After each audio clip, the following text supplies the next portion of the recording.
MISUA Welcome to my Consultants. vlog. Mga kamarisol, kumusta na po tayo? Ito na naman po tayo ngayon sa kusina. Magluluto na naman po tayo. Ayan, gisa-gisa po tayo ngayon, mga kamarisol. Miswa kung sardines. Ayan, lagay po na natin yung sibuyas at bawang. Kumusta na po kayo? Sana nasa mabuti kayong kalagayan. Gaya ko, ito stress lagi.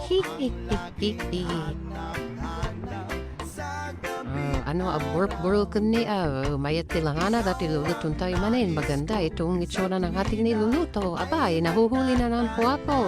Nilagay na po ang sardinas. Isang lata po ng sardinas ang ating ulam ngayon. Tipid-tipid naman po tayo pag may time. Ayan. Burok-burok. Ayan, nilagyan po natin ng tubig yung lata kasi yung sarsa ng sardinas andun po sa lata. Irin po natin. Ayan, nabubulo na naman pa. Ang lola ninyo, mga kamarisol.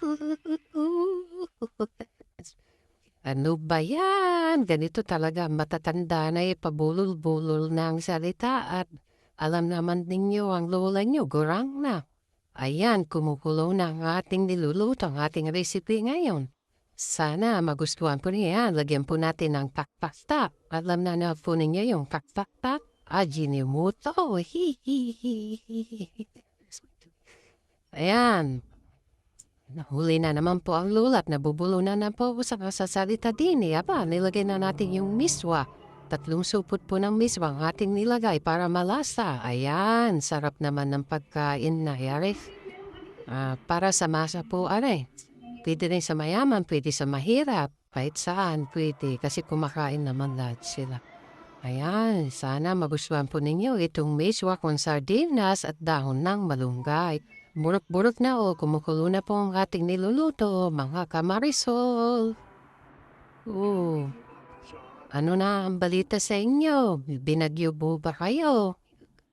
Sana naman hindi kayo binagyo. Ayan, halo-halo lang po natin, halo-halo hanggang ito'y maluto na. Malapit na pong maluto ito, mga kamarisol. Tayo kakain na po, magprepara na po tayo ng ating pagkain para tayo'y mananghalian na. Ayan, hindi pa po pala tapos mga kamarisol, nagbababay na ako at kakain na kumukulo pa pala rin.